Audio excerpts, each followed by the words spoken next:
नमस्कार, स्वागत है आप सभी का। आप देख रहे हैं एनएमएफ न्यूज, आपके साथ मैं हूं नम्रता चौधरी। आज बात करने जा रही हैं उपराष्ट्रपति के पद से इस्तीफा देकर सबको चौंकाने वाले जगदीप धनखड़ की। जुलाई में उनका इस्तीफा हुआ था और पूरा अगस्त का महीना निकल गया। सवाल लगातार उठ रहे हैं कि जगदीप धनखड़ इस्तीफा देने के बाद से ही कहां गायब है। कुछ बड़े दिग्गज नेता हैं जो सवाल उठाते हुए ये भी कह रहे हैं कि जगदीप धनखड़ तो लापता हो गए। सवाल लगातार उठ रहे थे जिस वक्त जगदीप धनखड़ ने इस्तीफा दिया था, क्योंकि पार्लियामेंट सेशन चला, बाकायदा उन्होंने अपनी उपस्थिति दर्ज कराई और फिर शाम होते होते बाकायदा सांसदों से उन्होंने मुलाकात की थी, शाम 7 साढ़े 7 बजे के आसपास। और फिर देर रात होते होते 9:30-10 बजे के आसपास हर तरफ ये खबर फैल गई कि जगदीप धनखड़ ने उपराष्ट्रपति पद से इस्तीफा दे दिया और अपने इस पद से उन्होंने दूरी बना ली है। वजह दी गई कि उनका स्वास्थ्य ठीक नहीं है और फिर उसके बाद अटकलों का बाजार गर्म हुआ। खबरें आने लगी कि केंद्र सरकार से उनकी बन नहीं रही थी। खबरें ये भी आने लगी कि वो ज्यादा पावर चाह रहे थे और इसके बाद उनके तमाम पुराने बयानों को भी उनके इस्तीफे से जोड़कर देखा जाने लगा। मसलन उनका वो बयान जिसमें उन्होंने कहा था कि सरकारी कार्यालयों में भी उपराष्ट्रपति की तस्वीर भी होनी चाहिए और जब तक मैं अपना कार्यकाल पूरा करूंगा तो मैं चाहूंगा ये व्यवस्था हो जाए, इस तरीके का उनका बयान था। अच्छा, इसके अलावा जब सीजेआई महाराष्ट्र पहुंचे थे और कोई आधिकारिक तौर पर उनको लेने नहीं आया था, कोई बड़ा अधिकारी वहां पर मौजूद नहीं था, तो इसे भी उन्होंने सीजेआई के सम्मान के साथ साथ उपराष्ट्रपति के पद का भी एक प्रोटोकॉल होता है, ये बात भी वो करते हुए नजर आए थे। इन सारे बयानों को जोड़कर उपराष्ट्रपति पद से इस्तीफा देने वाले जगदीप धनखड़ के इस कदम से जोड़कर देखा गया और कहा गया कि नाराजगी तो थी किसी बात पर जगदीप धनखड़ को, जो उन्होंने इस्तीफा दिया। उसके बाद फिर नरेंद्र मोदी का भी ट्वीट आ गया जिसमें उन्होंने कहा कि वो कामना करते हैं कि स्वास्थ्य सही रहे, अच्छा रहे जगदीप धनखड़ का। अब इन सब के बीच कयास चलते रहे, अटकलें लगती रही, लेकिन जगदीप धनखड़ ने कभी भी कोई प्रेस कॉन्फ्रेंस, कोई इंटरव्यू सार्वजनिक तौर पर आगे आकर कभी नहीं कहा कि वाकई में स्वास्थ्य कारणों की वजह से ही उन्होंने इस्तीफा दिया था या फिर इसके पीछे कोई और वजह थी। ये तो रही पूरी पृष्ठभूमि जो जगदीप धनखड़ से जुड़ी हुई थी। अब आज मैं अचानक से पूर्व उपराष्ट्रपति जगदीप धनखड़ का जिक्र क्यों करने जा रही हूं, अब थोड़ा ये भी समझ लीजिए। दरअसल अभी कुछ वक्त पहले, मतलब जुलाई में अपने पद से इस्तीफा देने वाले जगदीप धनखड़ ने अभी कुछ वक्त पहले राजस्थान में, चूंकि वो विधायक रही हैं, ऐसे में राजस्थान में पूर्व विधायक के तौर पर उन्होंने पेंशन के लिए आवेदन किया था।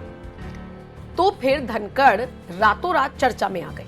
खबरें उठने लगी कि धनखड़ अचानक से प्रकट हो गए और पूर्व विधायक के तौर पर पेंशन के लिए उन्होंने आवेदन कर दिया। तो फिर धनखड़ की विधायक वाली पेंशन की प्रक्रिया को शुरू भी कर दिया गया। पूर्व उपराष्ट्रपति ने अपने कार्यकाल के दौरान, चूंकि वो विधायक से लेकर राज्यपाल तक रहे, बाद में वो उपराष्ट्रपति बन गए, तो अब सवाल उठता है कि ऐसे में बतौर पूर्व उपराष्ट्रपति धनखड़ को कितनी पेंशन मिलेगी, साथ ही साथ वो अब किन किन सुविधाओं के लिए हकदार होंगे, यानी एलिजिबल होंगे। तो आइए इसे और विस्तार से समझिए। सबसे पहले समझिए कि कितनी पेंशन के हकदार हैं धनखड़। धनखड़ 3 तरह की पेंशन के हकदार हैं। पूर्व उपराष्ट्रपति के तौर पर उन्हें करीब 2 लाख रुपए मासिक पेंशन, टाइप 8 बंगला, एक निजी सचिव, अतिरिक्त निजी सचिव, निजी सहायक, चिकित्सक, नर्सिंग अधिकारी और 4 निजी परिचारक की सुविधा उन्हें मिल सकती है। पूर्व सांसद के तौर पर 45,000 रुपए प्रतिमाह पेंशन और इसके अलावा दूसरे भत्ते।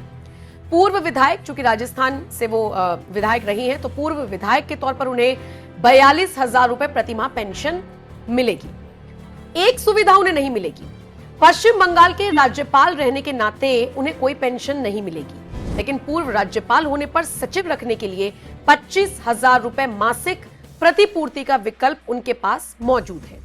पूर्व उपराष्ट्रपति के निधन की स्थिति में उनके जीवन साथी को टाइप 7 श्रेणी का आवास उपलब्ध करा दिया जाता है, लेकिन अगर हम धनखड़ की बात करें तो उनको टाइप 8 का बंगला मिलेगा, यानी पेंशन, टाइप 8 बंगला और इसके अलावा धनखड़ को और बहुत सारी सुविधाएं, उन सुविधाओं को मतलब लेने के वो हकदार हैं। मिलेगा क्या क्या, ये देखने वाली बात होगी। अच्छा, इसके अलावा राजस्थान में पूर्व विधायक की पेंशन एक कार्यकाल के लिए 35,000 रुपए प्रति माह से शुरू होती है और अतिरिक्त कार्यकाल और उम्र के साथ बढ़ती जाती है। 70 साल से ज्यादा उम्र वालों को 20% की वृद्धि का लाभ मिलता है। ऐसे में अधिकारियों के अनुसार, चूंकि धनखड़ 74 साल के हैं, 42,000 रुपए उनके बनते हैं प्रति महीने के। इस चीज के लिए वो हकदार हैं। अब धनखड़ किस किस सुविधा के हकदार हैं ये तो आपने जान लिया, उन्हें मिलेगा क्या क्या ये देखने वाली बात होगी। लेकिन इन सबसे इतर फिलहाल तो धनखड़ ने जिस तरीके से पेंशन के लिए आवेदन किया और एक लंबे वक्त के बाद वो चर्चा में आए तो फिर उनकी बातें होने लगी, लेकिन अभी भी उन्होंने सार्वजनिक मंच से कभी भी इस बारे में बात नहीं की कि अचानक से उन्होंने इस्तीफा क्यों दिया। कांग्रेस समेत तमाम राजनीतिक दलों ने इसको बड़ा मुद्दा बनाया था कि आखिर कैसे धनखड़, जिनसे 7 साढ़े 7 बजे उन लोगों की बात हो रही है, किसी को कुछ नहीं पता, रातों रात ऐसे इस्तीफा कैसे हो सकता है। बहरहाल धनखड़ का कार्यकाल बहुत ज्यादा सुलझा हुआ रहा। सुलझा हुआ इसलिए क्योंकि उन्होंने राज्यसभा में जब अपनी भूमिका निभाई तो बहुत जबरदस्त तरीके से निभाई। उन्होंने ये नहीं देखा कि सामने कौन कितना बड़ा एक्टर बैठा है या कितना बड़ा आप कह लीजिए कि अपने निजी जिंदगी में बड़ा आदमी बैठा है। पद की गरिमा का ध्यान रखा और इसीलिए हमने देखा कि जब जया अमिताभ बच्चन कहने पर नाराजगी दर्ज कराई थी तो जगदीप धनखड़ ने कैसे उन्हें फटकारा था। जगदीप धनखड़ का वो स्टेटमेंट, वो लताड़ा जिस तरीके से उन्होंने जया को था, वो स्टेटमेंट, वो बयान, वो वीडियो सोशल मीडिया पर आज भी न सिर्फ वायरल होता है बल्कि चर्चा का विषय बनता है। आइए मैं आपको एक बार फिर से धनखड़ के उसी बयान के साथ छोड़कर जा रही हूं, उसी वीडियो के साथ छोड़कर जा रही हूं, लेकिन वो किस किस चीज के हकदार हैं ये आपने बहुत डिटेल में जाना। बताइएगा जरूर आप इस खबर को लेकर क्या राय रखते हैं। Honourable members, Jaya Amitabh Bachchan is the last speaker on this point, please ma'am. Sir, मैं जया अमिताभ बच्चन ये बोलना चाहती हूँ, मैं कलाकार हूँ, बॉडी लैंग्वेज समझती हूँ, एक्सप्रेशन समझती हूँ। और सर मुझे माफ करिएगा मगर आपका टोन जो है is not acceptable. We are colleagues, sir. You may be sitting on the chair. Jaya ji. And I remember when I went to school. Jaya ji, take your seat. Jaya ji, take your seat. Take your seat. Take your seat. Take your seat. Jaya, 1 second, honorable members. Honorable members. Honorable no. बैठिए. Honorable members. बैठिए. I know how to deal with it. बैठिए. Jaya ji, you have earned a great reputation. You have earned a great reputation. You know, an actor is subject to the director. You have not seen what I see from here. Every day, I don't want to repeat. I don't want schooling.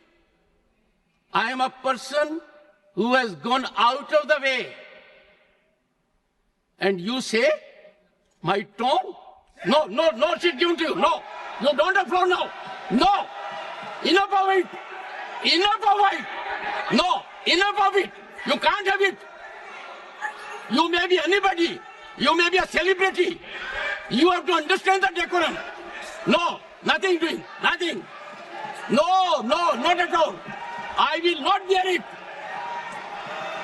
You think, 1 second. Please sit down. Please take your seat. No. Never carry an impression that only you build reputations. We come here and build reputations. We live up to reputations. Nothing doing. No. Question number 196. Sushmita Dev. Sir, she's a member of parliament. How can you call her a celebrity, sir? She's a senior member of parliament.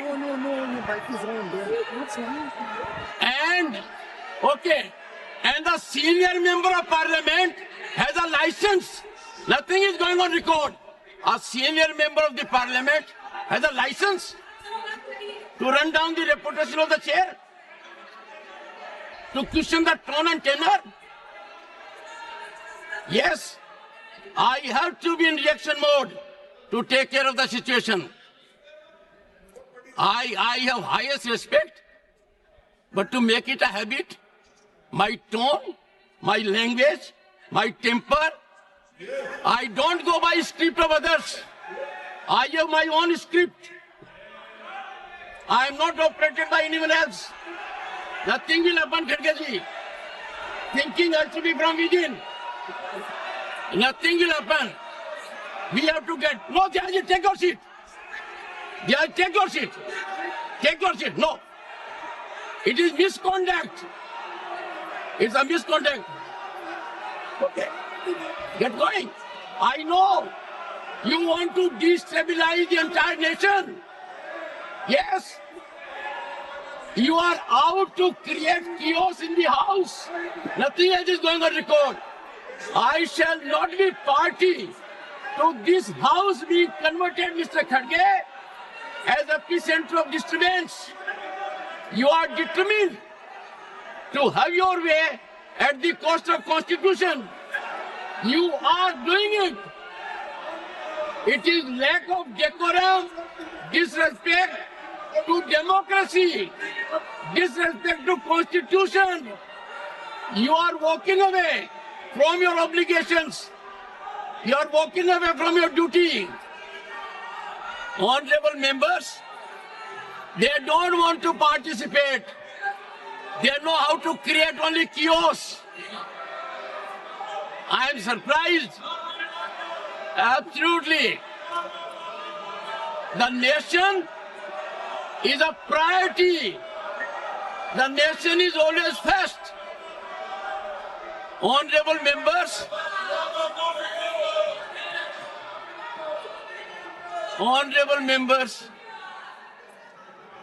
honorable members,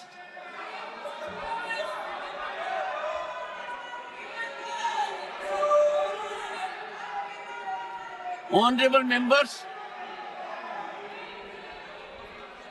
take your seat, take your seat, take your seat, take your seat. Honorable members,